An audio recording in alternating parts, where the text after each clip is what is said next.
Welcome to the Space Academy part 3. In the first part I explained some overview how the game works in total and what the book is about. And the second part we set up a new game, creating the heroes, equip the heroes and set up the lines to start with. And now we play an entire turn, including everything from the story to the dungeon exploration mode, everything except space combat. We do an extra video because it's getting too long otherwise. Okay, so we start at the beginning with starting each line a single time. So we start with line 1, and here we have some pointer. It's called a position here in the CGM sheets, and here's written 1 CD. So we're going to 1 CD. And exclamation mark AG is written here. It's 3 symbols each time, or 3 letters. And if it's an exclamation mark, it means it's an event. So event with the specified with AG gets triggered. We have all events here, starting with A0, AM and so on, and we are now at AG. So we have to read this and following what's there right here. So you've just entered the first system the KRAKEN passed. Already the first scout ship in your way looks like a little KRAKEN and directly sent a radio signal before you can destroy it. It seems you finally found the first trace of the KRAKEN. Choose A. Progress, or B. Wait until some time goes by before entering the system carefully. So if we use option B, we waste time probably. If we use option A, well, we follow him directly, but this maybe comes with some risk. Okay, but let's say we choose option A. And it works the following way. We was here at 1 CD, exclamation mark AG, and we have here 2 fields nearby. The next one, 3NN, and the next after that, 2RH. So, and we choose the first option, so we now go to 3NN. 3NN, and this is just another pointer, 1RS. So we write down here 1RS.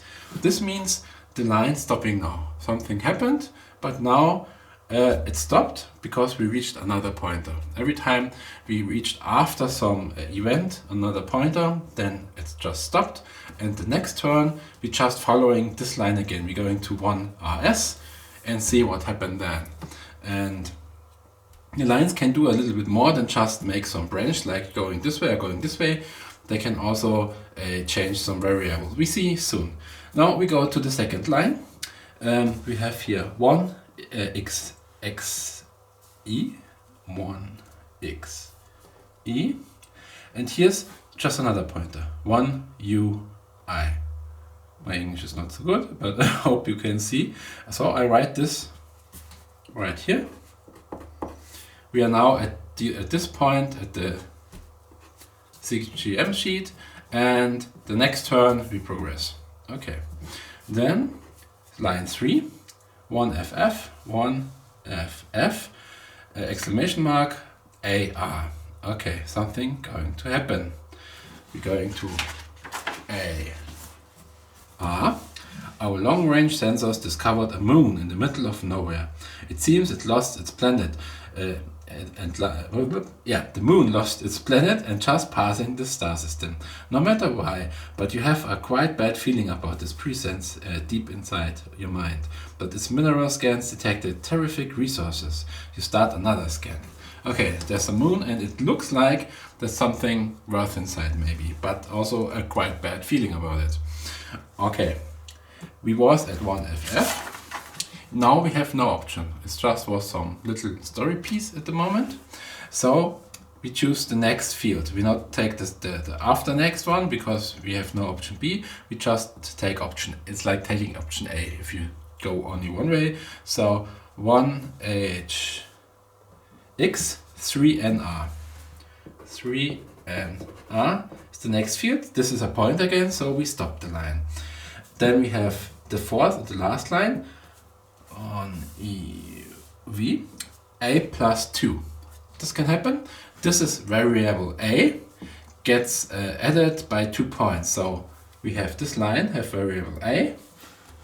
Yeah, you can see it, I guess. A plus 2, and it was empty or 0, so we write a 2 inside here. I can already tell you, this, for example, at the moment you write it, you don't know what it's about, because there can happen everything. But at this moment, it's a trader. Later on, a trader will appear, and depending on how you trade with him and how much time passes, he alters this value and increasing the grade of weapons and items he's going to sell you. So this is important. The first time he's going to trade with you, I guess he have level 2 then. Okay, and we did that command as usual, 1EV, and have to go to the next field as well, because after a command always jump to the next pointer. 2TL, 2TL, 1UF, 1UF. Take a little bit care that you write the 1 like a 1 and not like a big I, E, and that you make some difference between an O and a 0, like writing some here, like writing some line inside the 0, so you know, okay, it's a 0 and not a O. If you read it later on and you jump to some point that make no sense, then you probably just written down or reading the wrong letters, because you not make a difference between O and 0. So, but I use fonts, you can easily see it, you just have to take care that you write it like that as well. Okay, now we already, oh, I forgot to write it down. Oh, I write it on the wrong place, sorry. 1UF, this is not line 5. I'm doing it wrong. Okay, so every line gets handled one time, and we have a new position, and next time we handle the lines from this position. Okay, then in the next phase we can equip our ship and maybe use some crew members to upgrade it using their tech level. At the moment we not have much money left or something to do at the ship, so we just skip this phase. In the third phase we can decide what we do. It's our own phase. We can do different things. We can go to some star map location. We have to discover first one if we not have one. Here I just written it down because normally if you begin a new game, this is completely empty. But I make the German tutorial just some hours ago, and there we already did what we're doing now by doing a space flight and discover a new location. I'll explain it soon.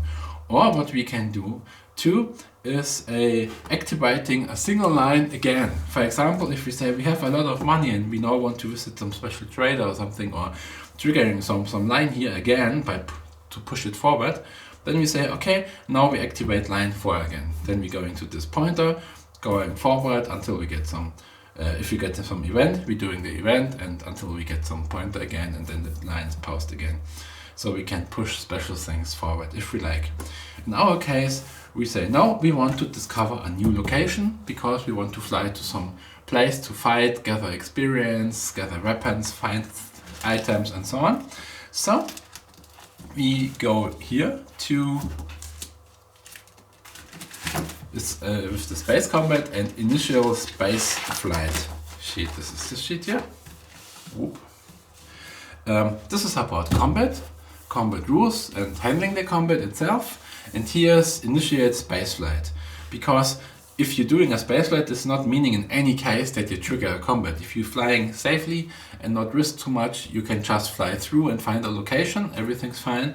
Only if you risk too much, then you trigger a space combat, and getting some trouble maybe. Okay, so this time you're doing it more safely, because space combat I explain you next time. Okay, first you choose a region, a place where you want to fly. That can be some outside area, they can be inside the KRAKEN star system or the core planets itself, that have some influence to the difficulty of the space flight and of the location you find after on. So we say we just fly to the very easy location, just the outer regions. So I roll a die. 1, 2, 3 is difficulty 1. Okay, so we already know the difficulty of the location getting to be 1. So I write down a 1. I already just did it because we use the same location again.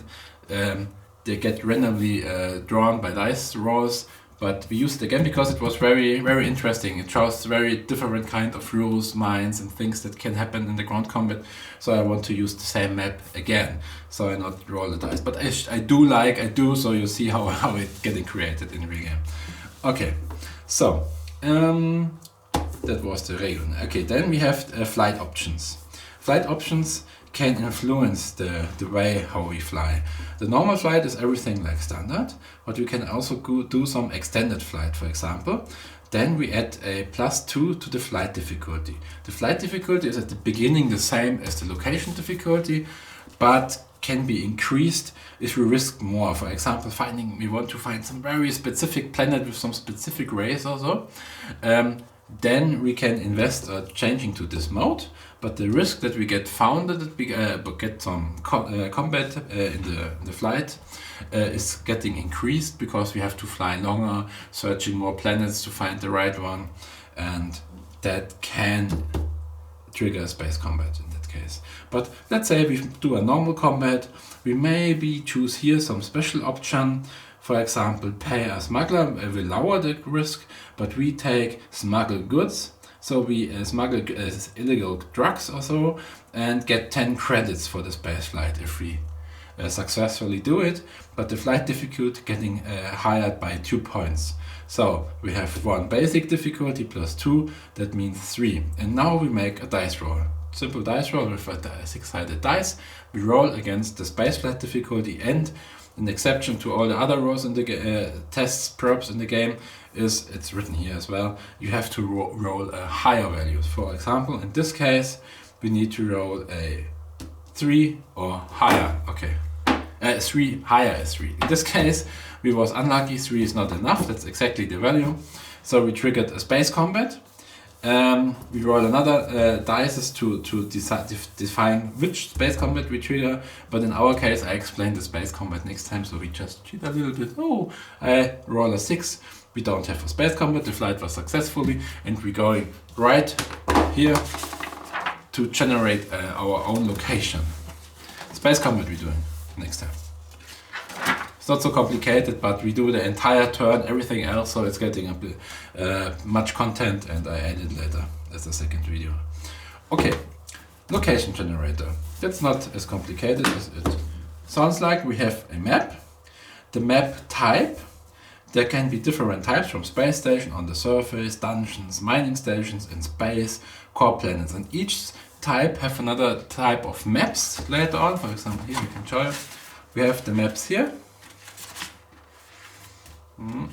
The maps here, for example, this is almost spaceships, these are dungeons deep under Earth, the mining stations, space stations floating in the space, and we have very different kind of maps for each location. So we roll a die and see 6, this is a core planet as map. So all maps we're going to enter in this location are core planets, and the location is a series of maps that have multiple levels. And for example, in the German tutorial I rolled a 3 and get dungeon, so I write down dungeon here. The next thing, we have an atmosphere outside and inside. This meaning it can be that the outside atmosphere is breathable and the inside atmosphere maybe not, because the aliens living there don't like the air like humans like it, and they need some toxic atmosphere inside, so for us it's bad. In this case I rolled, what did I roll? Outside was no atmosphere and inside was yes atmosphere. So I rolled, I don't know, 3 and I won in the second thing. And then a deafness, this is deciding how many maps the location have until its end. And you just roll a dice, add 3 points to it, and then you have the deaf. And I have rolled a 3 plus 3, so I noted here a 6. So we have 1, 2, 3, 4, 5, 6 different maps to go through until we reach the end. Then we have a teleporting range, written here. This meaning how deep you can teleport inside the map. Because, for example, if you are in a dungeon or something like here, it's getting so deep, or some crystals blocking the transporter signal and so on, so you cannot teleport from deep inside to the outside. In this case only from level, including level 4. If we go deeper, level 5 or 6, we cannot teleport outside. We can use the built-in exits if we find one, but don't use a teleporter. Okay, then we have the map numbers. The map numbers or map letters defining which kind of map you have. This was the letters here, B, C, D, and corresponding to that letters, you know what map it is, but you don't look at them before you play. You just start going there and then you go to the map and play the corresponding map. In this case, you just roll 2 dice. Yeah. You can use different color dice, but in my case, I just I use the most left one for the upper number and the second dice on the right side for the vertical number. So 5 and 4 is a C, and then I note a C as the first map. And so I define each map's letter, so it's already defined entirely. We not roll the dice again if we go in exploration mode. And I already do it here. So I have an N, an I again. It can be twice the same, and so on. Okay. Sometimes special happens.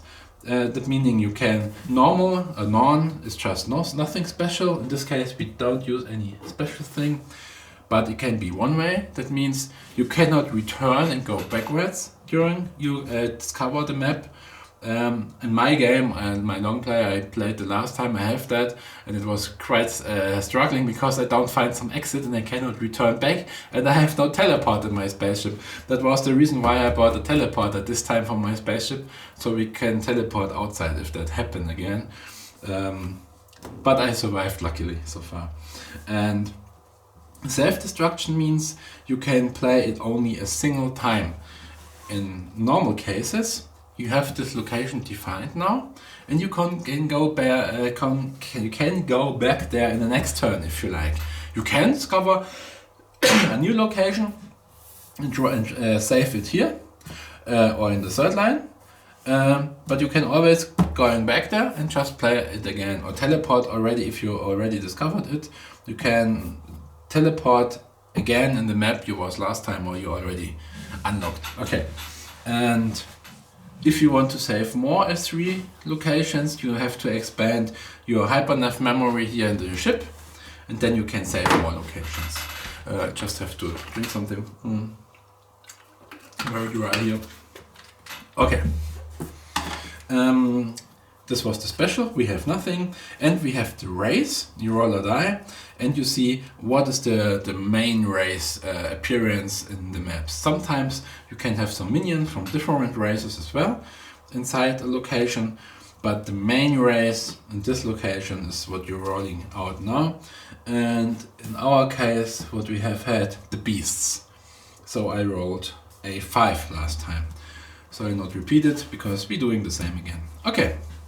We created our location. One location, a dungeon. We found somewhere a dungeon on the planet, and now we decide, yeah, we go in right ahead and want to see what happens next.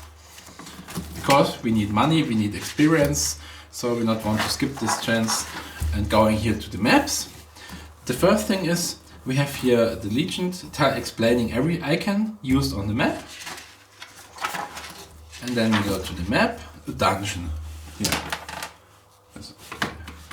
and we going to the corresponding letter. N is the first level, so we enter this map here.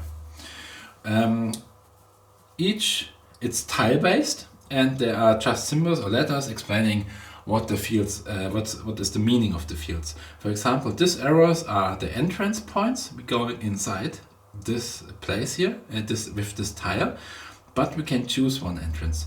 Normal maps, or the most maps, only have one entrance point, like this one. We're going inside here, and here's the exit with this letter here. And here's the same again. We have an entrance and we have an exit here.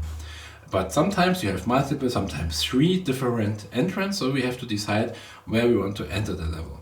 In our case, we can go the upper way or the lower way here, and then the next thing what happens, we enter the room here. This is one room and one area. And if we have some enemy inside here or some mine inside without for example, here, this enemy have some border around it. That means it not stays in the middle in the room, it's on his own tile. So if you enter this room, you not trigger the enemy. Only if you step on the field, then you trigger the enemy. And in this case, the enemy is already in the room. So if we enter this level, we get right into combat with him. And if we go here, we have a mine. So we're running into some mines and maybe they explode and dealing us damage. And the other things are, we have here some medical station to heal. Here are some shields. Not shield, it's a shop where we can trade with, but did we have money? The money was from the German tutorial.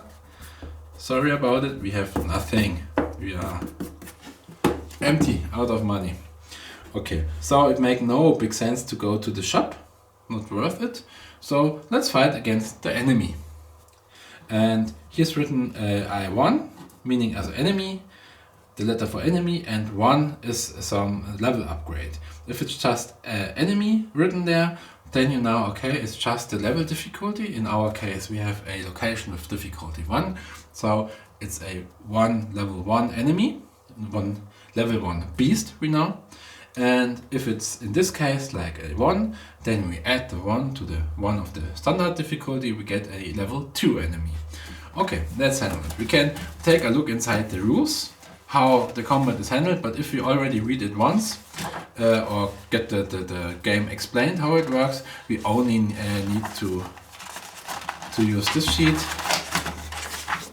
the combat quick sheet, explaining how the combat and the initiation of the combat gets handled step by step, so we don't need to take a look in the rules. Even if we have to do, the rules are in the middle, so we can let this page open and we have the heroes open here and we can take a look in the rules, here the rules, and read in detail what happens. But I explain it now, so we don't need the rule section now. And let's go. Here are the enemies, the space krakens, and we go into the beasts, the last race here, and we have a +1, so a level 2 enemy. It was the ice flag we battled in the German tutorial already. It was not so easy, but we try again now. Okay, level 1, it's always 2 of the same level, level 2, level 2. If they, for example, trigger some minions, then you can use one lower level, like level 1 in this case, and they plop up as well. But sometimes you even have different races, so you can use, for example, a minion from another race. That can happen. Okay, first, the difficulty is already defined, location plus the written number. Then we roll a 6-sided dice against 4+, so we need to roll a 4 or more. And in this case we was lucky, that meaning the enemy appears and we already can react with a hero or crew member. Sometimes we say hero, sometimes crew member. The 4 heroes are our crew members. It's the same sentence in that case. So, okay, we can react. A single crew member can react. We can, for example, use a chainsaw, firing a weapon, or yeah, doing things like that. And we have to decide what we like to do. And the enemy here, the ice flag, have some special abilities. He have a weakness is toxic, but we have no toxic weapons, so we cannot attack him with some toxic weapon. Okay. Immunity ranged, that's quite bad. It's meaning he's so fast, it's quite hard to hit him with some ranged weapons. So all firearms and so on only deals the half damage. That's not so good. So I guess we try to attack him with the chainsaws, our melee weapons. I tried that last time too, when we was close dying, but I guess this time we are maybe more lucky. And last time I fought against 2 of them. Maybe we are lucky and I only have to fight against 1 of these kind. Okay, and here's some experience point he brings. Treasure he brings very not much, because the beasts don't have much value with them. And how they react, but we will see how they react. First, we can now react. We can now attack in the initiation phase, and let's say we start right with our tank. We have melee attack 2 attribute, and we're using the chainsaw. Okay, the chainsaw hits with a 4+, so I need to roll a 4 or more, and I can use my melee attribute to boost the damage or the chance to hit. We have to decide. In our case, I say I want to hit 1 point more easily. So I already want to hit if I roll a 3 and not only if I roll a 4. I spend these 2 points for. In the next attack I can do the same again, or different. I can say next attack I want to use the 2 points to boost 1 point damage and so on. And for the ranged it's the same thing. You just use for the ranged weapon the ranged attribute. That's all about. Okay, we used the chainsaw, roll against a 3, and we were very lucky, rolling a 6. 6 meaning 1 extra point damage. The chainsaw have 3 damage and increased by 1, meaning 4 damage. It's armor piercing, so the armor of this enemy gets halved, but 1 point halved if a half point, and the half point gets every time it gets up-rounded, so it's 1 point anyway. So 4 damage minus 1 point armor are 3 damage points. We mark 1, 3, 3 damage. And we make here some line, meaning we used 1 fuel unit of the chainsaw, 1 ammo, because it have ammo 6. So we can do 6 attacks and then we're running out of ammo. Okay. Then, for example, she have team player. We can check if we don't know, if we want to see in detail what team player means. This is a skill. It's written somewhere here. Team player. If your squad team gets reduced to 3 or less by out of consciousness or death, you get the malus like you have a lower health points for combat dice test. Team player is in fact a negative skill. That means if we only have 3 or less crew members, in this case our crew is not complete, we only have 3, 4 is the total, we get -1. So the hit chance was not by 3 plus, we have to roll against 4 plus at the beginning. So I missed to calculate it inside. But we rolled a 6 anyway, so we get a hit. Next time we take care about it. Okay, so she gets activated, we hit the enemy, and for example, if we failed the first roll, if we can react to this enemy, we cannot do an attack and then the enemy opens and we roll if another enemy coming. This is what we're doing now as well. So this is point 3. Determine if there's another primary enemy. Roll against level number to prevent this. If there's one, determine the race. For example, we have now only the first level of the map, so it's impossible to find to get already another primary enemy. But if we go deeper inside, for example, if we are at level deafness of 6, I have to roll a 6 at least to prevent spawning another primary enemy. In the case of the German tutorial, we played against 2 enemies, increased the difficulty, but normally we don't have that case right at the beginning, at the first level. Okay, then what we have? Spawn minions by roll a 6-sided dice and add the level number to it. 2 plus 1 is 3, and 1 to 5 as result is nothing, no minions. If we get a result of 6, we get 1 minion. Minion is 1 level below the primary enemy. And they can also be, if we roll very badly or we are deep inside, have a great level number, and we're rolling high, then we maybe can have 2 different minions. And we roll another die, this time a 20-sided dice, deciding if it's a beast as well, what's the biggest chance, or if they're a different kind of race. Okay, then we finished. We have now the initiative roll, deciding what party attacks first, strikes first, and that's quite easy. You roll a 6-sided dice, and you add the agility value of the slowest hero. In this case, we have to add 2 only, and the enemy doing the same. She have 8 and adding 1 die as well. So I guess the birds coming first in any case. We can do whatever we like. We can do 2 things a little bit to improve our chance to act first. First, we can say we let the slowest behind. So we say, okay, this character only go in cover mode, giving him some extra armor, but cannot attack in the first turn. That's possible. But then we can use the agility value of them, 3, so we are 1 point better instead of taking her with us. But it's not so good that we have a chance against the bird.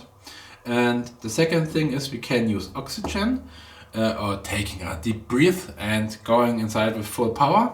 And in our case, we are inside a room, we have no opening to the outside world. I'll show you here. Just for example,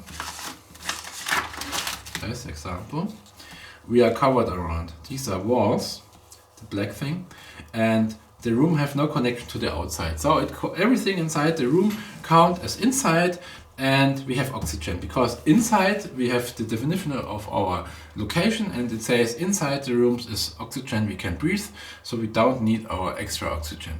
So we not have to spend oxygen but still get the +2 initiation bonus. And for example, if we are here, mining station, we have no border here. There's no black line, it's just some open space like a canyon, and you can look, don't know, 100 kilometers or so, and this meaning you have outside atmosphere. Sometimes you have rooms like here with inside atmosphere and open areas with outside atmosphere. And sometimes you have, for example, here you have a dungeon, but you have hull breach. There's connections to the outer region because the walls are broken, something happened, and this means the air just fly out there, and we have vacuum or something, toxic atmosphere or whatever like that. Whatever is outside, then we have inside the area connected with the hull breach.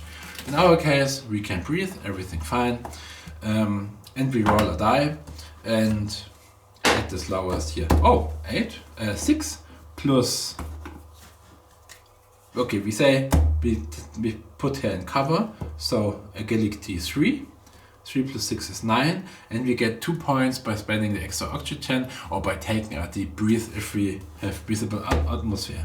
9 points against 8 plus 1. Wow, that was lucky. 8 plus 1 is 9. 9, 9. That's the same. In this case, we are the lucky ones. We are able to strike first. But, one bad thing. The enemy here have a special skills. Predator means it eats his prey. Also if he, for example, knock out some of our heroes, he is not just knocked out and can be resurrected or just healed later on. He's dead because he going to the beasts go most times going to eat their prey. So you cannot do anything about it. Swarm is they can be if he escape. And if it have low earth points, he may escape or try to escape. And if there are still other of enemies in combat, then maybe a new one come inside because they are a big swarm and it's just like spawning a new one. And this is one I was talking about. Fast, that meaning this enemy, no matter the initiative, attacks every time first. Because it's so fast, so no chance.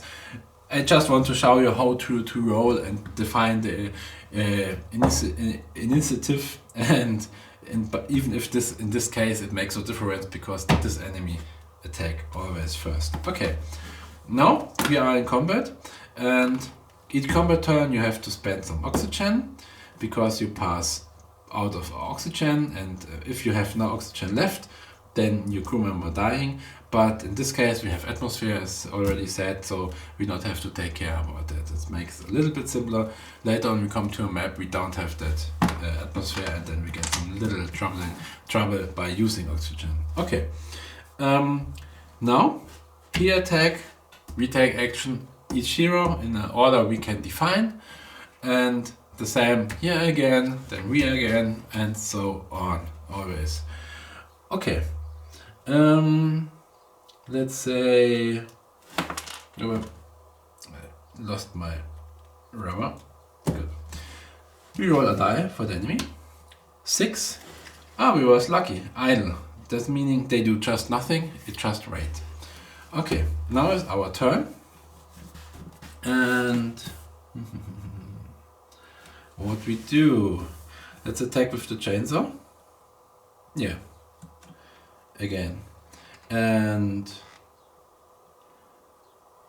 yeah, we do just a normal attack, just like standard, meaning we have a melee and we set the melee value to increase our hit chance, because she was a team player and the team is not full, so we get 1 minus point, and plus 1 point we set the melee attribute to upgrade the hit chance, so we have still 4 plus. We hit it, 1 ammo usage, we're doing 3 damage, minus 1, this time we dealt him 2 points damage because the armor reduced by 1. Then we're using a Mila, doing a melee attack as well. She have minis, yeah, this was an upgrade from my last tutorial. She still have level 1 and melee 1. This meaning we cannot use 1 point for any upgrade, so it's just a standard attack rolling against 4 plus. And she missed. So nothing happened, except she wasting 1 fuel. The fuel goes away anyway, even if she missed. In ranged or a normal attack make no difference. And Chang's shooting his bow, even if it's not so effective against a enemy with some immunity against ranged attacks. But let's try. He have the sniper skill. The sniper skill increases the hit chance by 1 point, so we already hit with 3. And he have 3 range points, so 2 of them we can use to boost. So let's say we boost the hit chance again. So we not only hit by 4, 3, 2. 2 or more and we already get a hit. 4. And just for example, if we lower the hit chance to 1 plus, 1 is anyway a miss. So it doesn't bring anything. If you roll a 1, it's a miss no matter what bonus you count in. Okay. We hit it. The bow making 3 damage, ammo 8, so we mark 1 ammo used, 3 damage. Going now to the enemy, and first the armor gets applied, so 2 damage getting through, and because this skill immunity against ranged attacks, it's written here as well, I guess you can see it. Resistance applied damage divided by 2. So the damage is half, 2 divided by 2 is 1, so we only dealt 1 damage point. It's quite tough to attack him with ranged weapons and not with melee weapons. Okay, now we finished, and now is the next turn. We have to spend oxygen if we have no personal atmosphere as usual, and we regenerate our shields, but the shields are not damaged, and the bird is attacking again, and I roll a 6 again. Last time we have had so much trouble. They're attacking like crazy and we was close dying at the end, and now I roll 6, 6, 6, 6 and they're just doing nothing, flying around and saying quick, quick, quick. Okay, no, let's try to kill it. Or no, let's say we was not so lucky. Let him attack 1 time just so you see how it works. 1 means ice claws, melee attack, hitting with 4 plus. I do another roll. Let's say we roll a 6, okay? So he hit, and he gets some extra hit point as well, 1 extra damage point, critical hit, and he do 4 armor piercing ice damage. We have no hero with some weakness against ice. He has weakness against fire only, so it makes no impact that it have ice damage, but the armor piercing effect makes some difference because the armor gets only halved. So we get 5 damage points now, armor piercing. And the question is, who get attacked? They always attacked first. The heroes was attacking in melee last time. The enemies, no matter which enemy. So he not get attacked because he used the ranged weapon. So one of these both and this target priority. In this case they are the same, so we can choose which melee attacker gets attacked. And after melee, then maybe the ranged attacker gets attacked, and after them anybody else who don't make any attack. Okay, in this case we choose Lex, for example. And she have a energy shield with 2 points.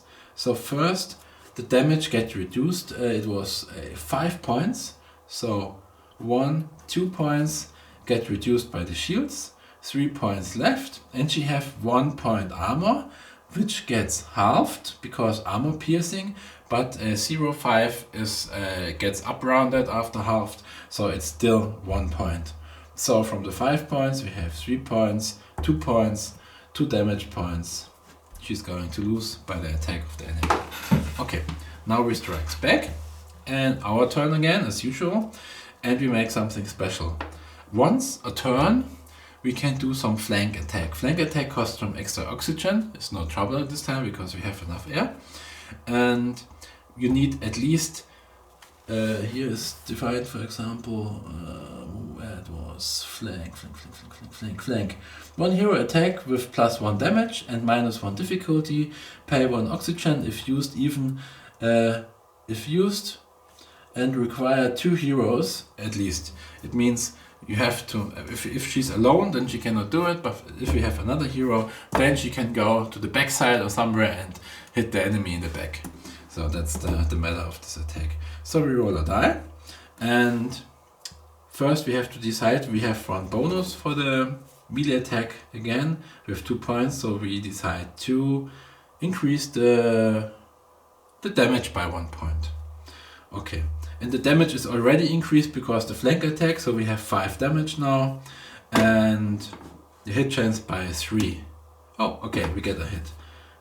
Using the ammo, we hit the enemy, and we're doing 5 damage points, reduced by the armor by 1, meaning 4 damage, and we have 1, 2, 3, 4.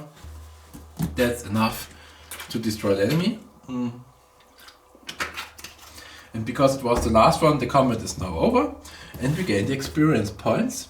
3 experience points. That's good. I write it here. Experience points.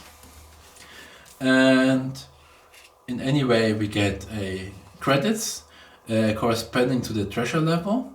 And the treasure level here is just 1. So we get 1 credits. The beasts don't get much treasures, that's the only problem. And we also go here, accept the treasure number as number. For example, if we have treasure level 3, then we get just 3 credits, but this is just the basic value on credits we get every time. We have to go always to the weapon and item sheet here, and there's a treasure sheet, and here we can roll depending on to the map location. We are here at the dungeon. We roll a 20-sided die, 19. Then we go to 19 and a ammo. In this case, we can choose a grade 1 weapon, one of these, and get 1 ammo for free. Let's say that was some cheat a little bit. Let's say I roll another die and say 3, for example. This is gray, nothing. That means we get nothing. Exact one is the same. A 16, for example, will be a weapon. Let's do it like that so I can show you how you get a weapon if you find one. So it meaning we get a level grade 1 weapon. These are the weapons of level 1, and here are the numbers. So we just roll a 6-sided dice, rolled a 6, and then we have a grenade. We found a grenade that can be used twice, ammo 2, and make 2 explosive damage with fire effect, and hit with 5+. Hit chance is not that good, but grenade, I write it down there. Grenade 5+, 2 explosive, fire, and a 2, and we take the grenade with us. Okay, now the combat is finished. We get the experience points.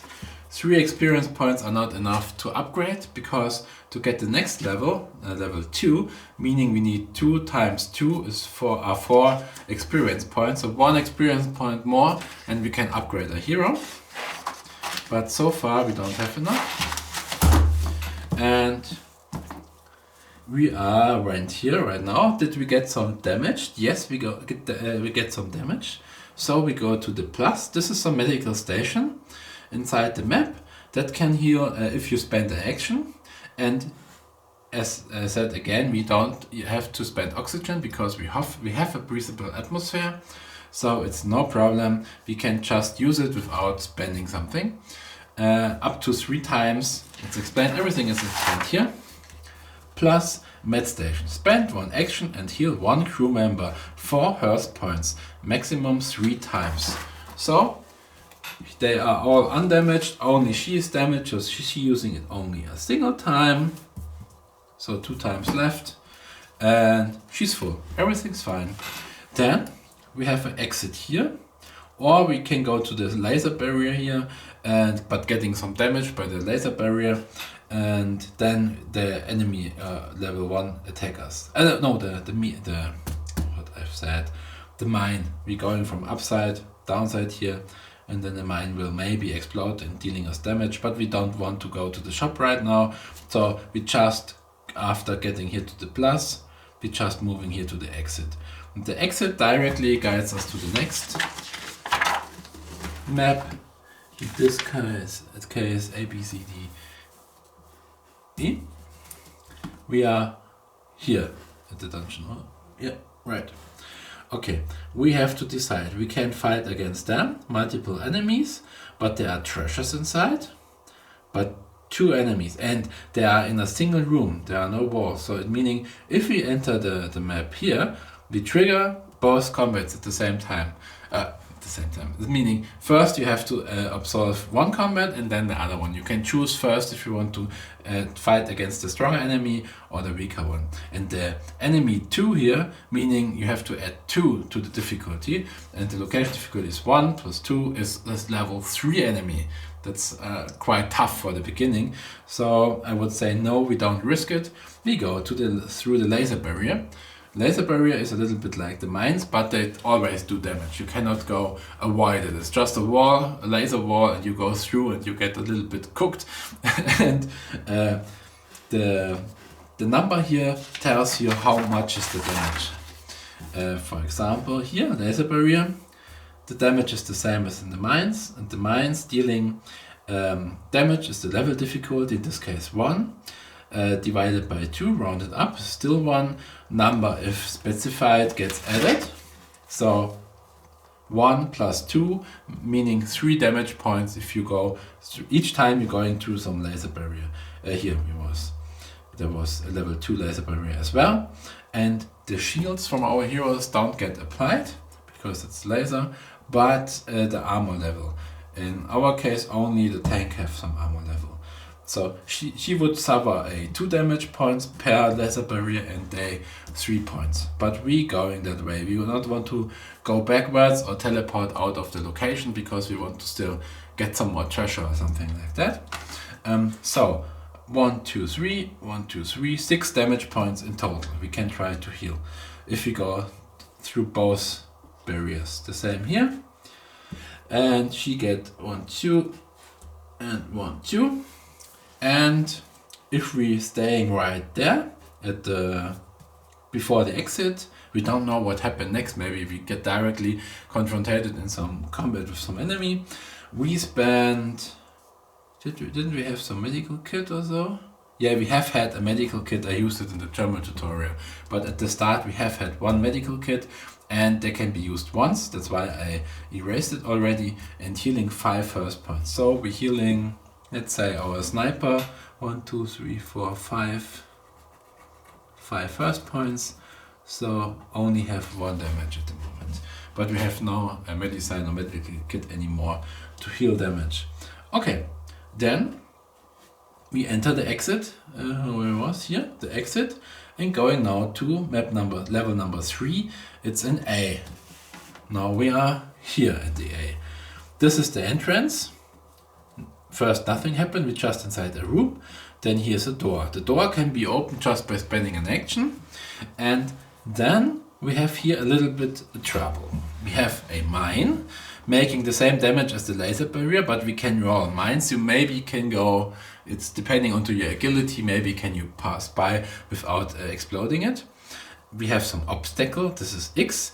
This is not blocked, it's not airtight, so the same atmosphere is which is in this room counts also for this room, but you have to spend an action to going through. So if you need to spend oxygen because you have no breathable atmosphere, you're losing one action as well.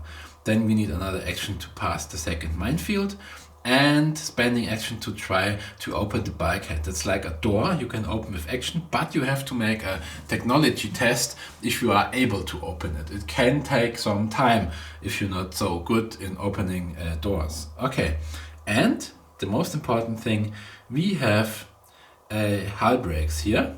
This meaning the outside atmosphere is counting for the room connected to this.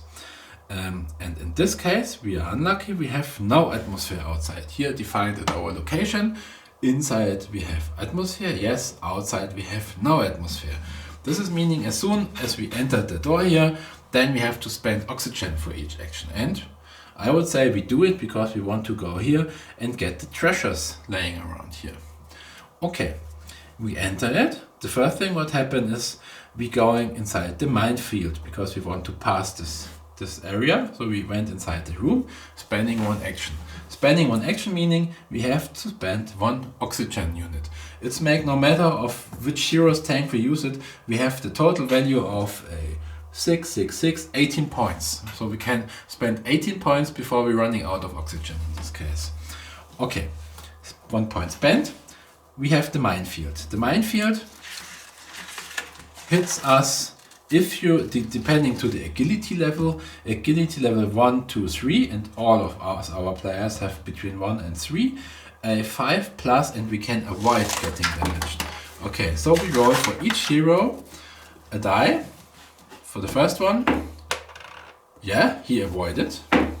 He avoided as well. She not. She ran into the mines. The shield doesn't count.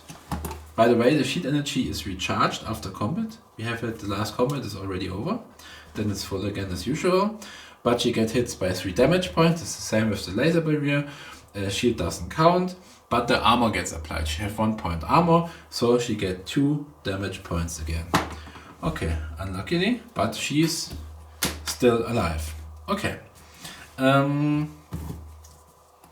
Okay, this was the first mine. Then we pass the obstacle, the X. This require no roll. We just need to spend another oxygen level to go over it. Okay, then we enter the next room with the mines here. And the same again, we probably get hit by mines. The first character get hit, the second avoids, and the last one gets hit again. Okay, have no armor, so 1, 2, 3 points damage. And how I did it last time? 2 points damage because the armor. Okay, yeah, still alive. Okay, now we are here and we have to try to open the bulkhead.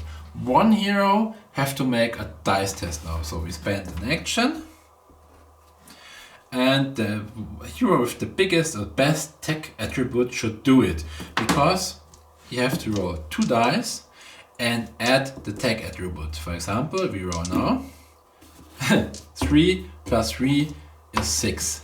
And to open a bulkhead, you need to roll a standard bulkhead against 12 or more. So in this case, it's a miss.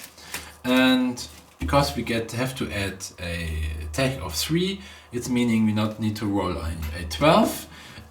It's already enough if we roll a 9.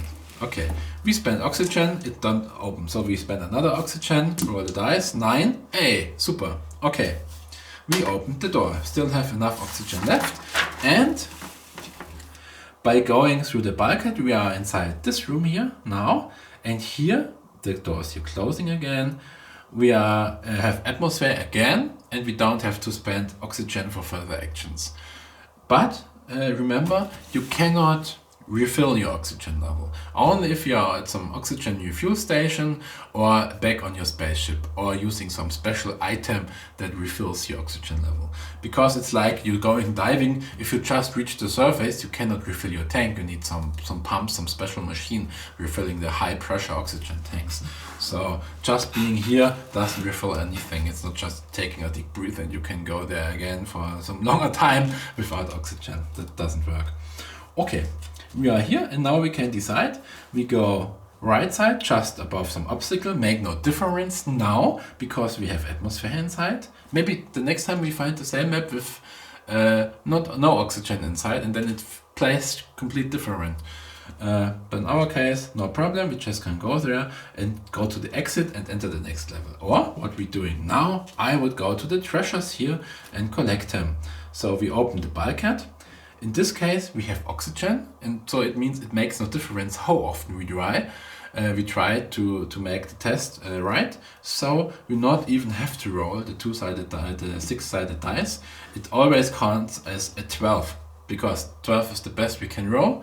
So 12 plus the highest tech level. So if it's not a bulkhead not able to open with a value of 15 or more, then we can just open it in any way. So it's open now. And one more thing, if you go back to your bulkhead, it was already opened in this turn in the map, you can just pass by and not have to roll again. You spend one action to just press the button and then it's open, because you already unlocked it.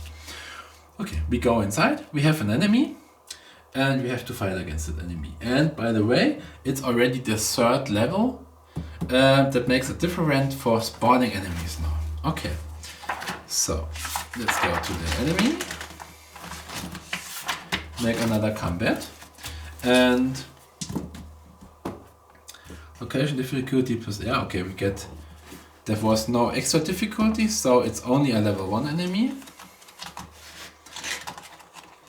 Yeah. Beast level 3, beast level 1. Some galbert, some giant jellyfish. And we roll again if we can attack first. 4 or more. No, we're unlucky. So first we can activate, we can maybe recharge a weapon or so, or reload a weapon, but we do nothing. And then this enemy appears. And what we do, the next thing is we have to check if another enemy coming, if another primary enemy is coming. Roll against the level number to prevent this. This is level 3, so we have to roll a 3 or higher. Yeah, so we are lucky, no other enemy is coming. And then the next thing is we maybe get some minions attacking, so we roll a die and add the level number. Is 7 means a minion, but in our case the primary is already level 1 and we have no level 0 minions. This is already the lowest number. If this is a level 2 enemy, then we get a level 1 minion now, because I'm rolling a 7. But in this case, there are no minions, because it's already, the primary is the lowest number and lowest possible level of enemy. So we get no support of minions, or the enemy don't get some support of minions. Okay, then initiative. Who attacking first? They have 6, and we have still 2 if we take her with us at the beginning. But we say no, she should go in cover. So we have 3, and we add 2 for the oxygen bonus. Yeah, that's not so good. 2 plus 2 for the oxygen is 4, plus 3 is 7, and the creature get 2 plus 6 is 8, so the creature attacks first. And then the same happens again. The enemy attacking, we are attacking, and so on. We don't have to roll initiative again. Okay, and we start right with the enemy. Rolling a 1, jelly nettles. Melee attack 5 plus, so with a 5 plus they hit. Because we did no attack or something else, we can decide who they attack, who he attack, or it attacks. 3 plus is a miss, we need a 5 plus to hit. And 3 toxic would be the damage, but in this case it don't hit us. And the jellyfish is an absorber, so we go in here, check. Absorber absorbs all loss of shield energy he deals to you and strengthens his own shields with that. So if he damage us and damage our shields, he get the shield energy to his own shields. Because he has some energy shield here shown in blue, but it's a level A class shield. That means it only protects against range weapons. If we attack with melee weapons, and that is what we going to do now, the energy shield just get avoided and we directly hit the health points. So let's attack with melee weapons.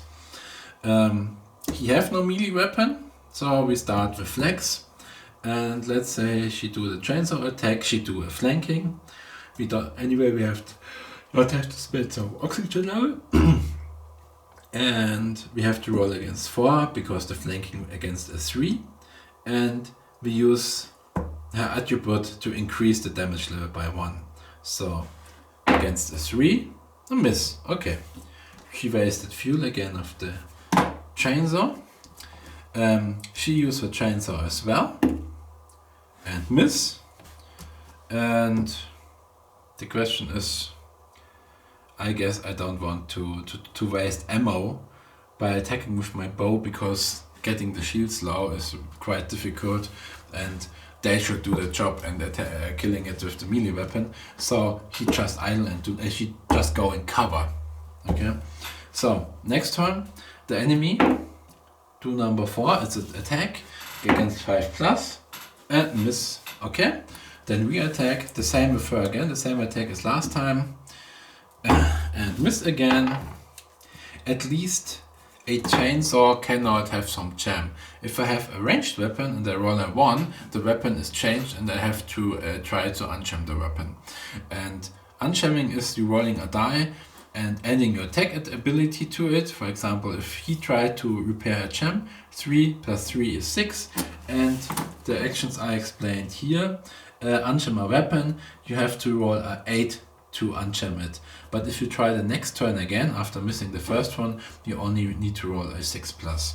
So it's getting easier. Or you just give the weapon away to somebody, have a higher attack level. For example, if somebody have a attack level of 6 or 7, it's quite easy for him to reload or to unjam a weapon. Just make and it work again. Okay. We have her. She try again to hit. Maybe she's more lucky. Yeah, she hit it. And she dealing 4 damage. Weakness toxic doesn't help anymore, so just 4 damage.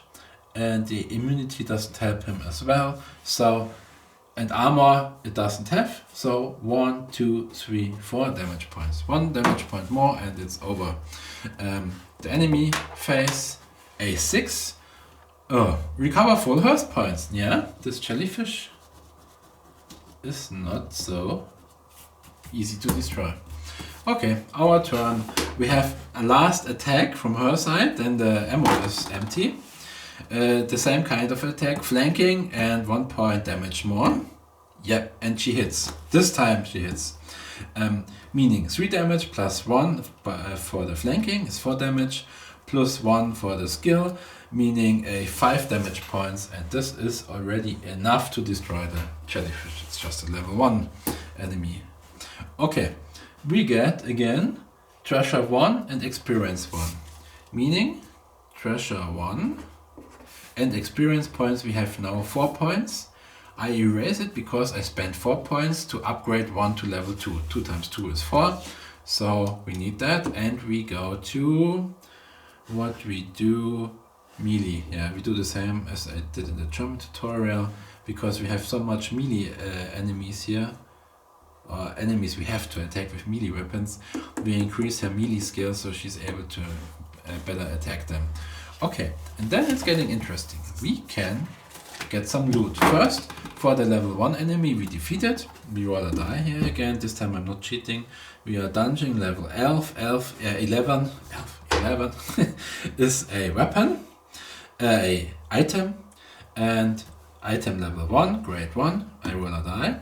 6, I auto hack. Oh, use 1 time, plus 5 to open a bulkhead. That's quite nice.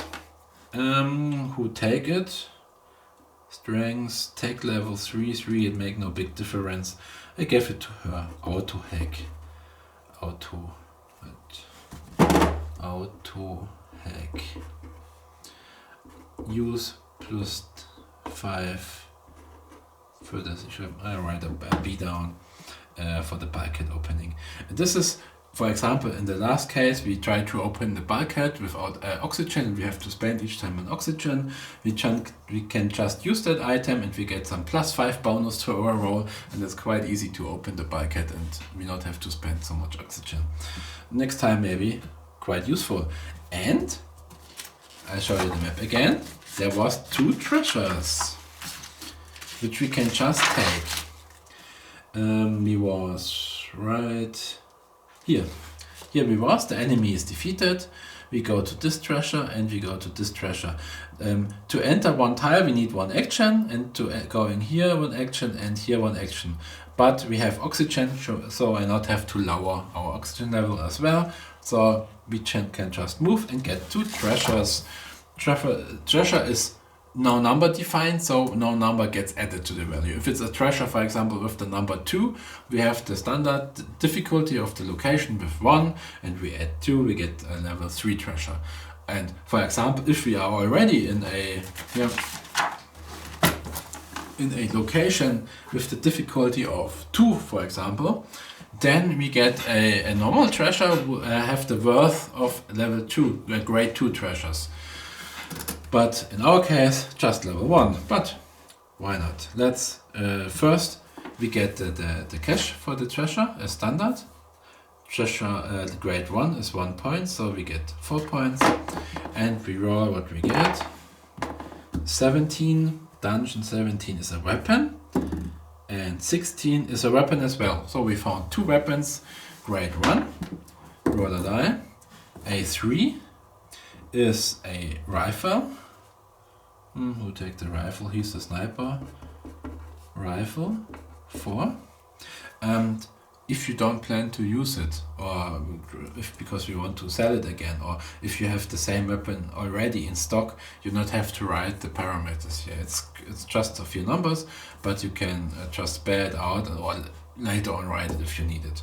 At the moment, it's enough if I know I have a rifle. The second. Level 4 again, a knife. Knife is not bad, so I give her her. She gets a knife. If the ammo gets empty. Oh, and by the way, I'm not in a combat, so I can exchange the equipment between the heroes, not between the ship. With the ship stock, I can only exchange if I'm on the spaceship and not if I'm on some combat. So. But what I can do is the following thing. I can say I'm changing the chainsaws now, so she can attack again. This chainsaw was empty and she only wasted 2 fuel, so I make it exactly opposite.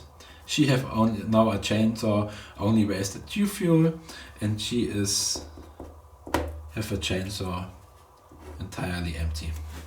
Okay. We got 2 treasures now, and now continue our journey by moving here. Again, just through the bulkhead. We don't have to make a dice test anyway. We have oxygen and we already opened it. Passing the obstacles and enter the next zone here. So we're going from A to I again. We was here already one time, and we have to pass the laser barrier again. Yeah, okay. Normally I would say maybe we go back now because soon our heroes will die, but I would say, oh no, we are unlucky, no good idea. Even our tank with the armor wouldn't survive 4 damage points. The laser barrier makes 2 damage points each, lowered by the armor, meaning 2 points, but there are 2 barriers, so she will use 4 health points and she only has 3. So if we go through the laser barriers, all 3 heroes are knocked out and we are game over. So it's game over if we go through them. So no, we don't do it. We have now 2 options. We just go backward. One time you can decide to go backward, but then you have to go backwards all the directions. That meaning you're going back to the location where we was at first. So we're going inside this exit here, and we're going vice versa backwards until we leaving the first level's exit or entrance point in this way, or we can teleport outside. So we are luckily, because moving through this location, I guess we maybe don't survive as well, but we are only in level, this is level 4 and teleporting range is 4, so we can teleport outside. So we directly teleportate to our ship and everything is fine. And except, just for as example, if we,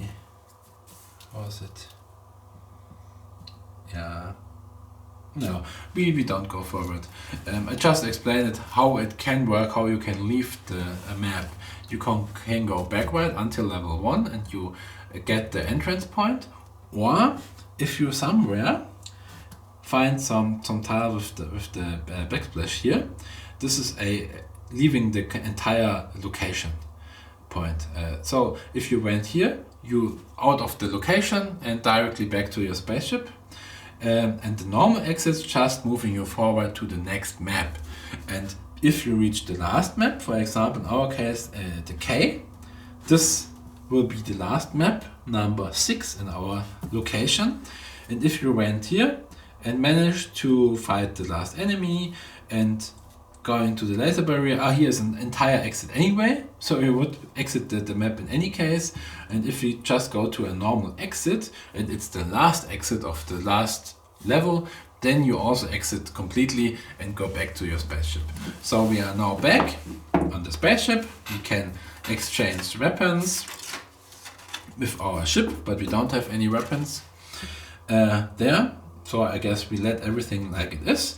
And we can resurrect or regenerate our crew health by 3 points, and we have our med bay increasing it by plus 5 points, so plus 8 points.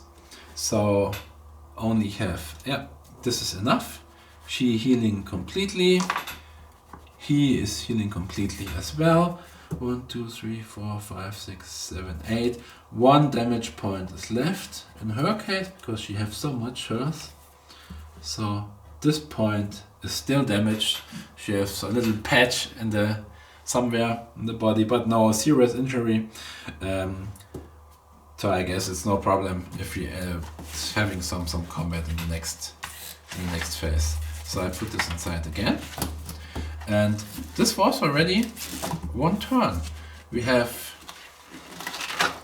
triggered our own action. We have the recovery phase after we visited a location, and I'll show you here. And what we can do else, if we can, in this case not, because we don't have already found a shop or an ammo dealer or a quest master. Because if we've already found one of these and they are accessible via teleporter, so we can just go through the map where they are located into the location, then we can just go there and make some trading action, selling weapons, buying weapons, whatever, as long as we have money for it. And we have a quest timer, so if we have quests to solve, getting from the quest master, then you have to count the time now. And we have the recovery phase. This is not phase 6, this is some generally phase. Every time we come back from a location or from some combat, then we trigger the recovery phase once. And what we have else, that was everything. Then we going back, we trigger each line 1 time and again. And the next turn we maybe visit the same map again and try to solve the last maps, because we already can teleport to some further level because we have a teleporter, or we're doing another space flight and discover an entire new location. And something with the storylines will happen, something I guess interesting thing. Okay, next time I show you how to handling a space combat, if a space combat getting triggered because we have had too risky flight. Okay, farewell, and don't forget to join and to follow. Bye bye.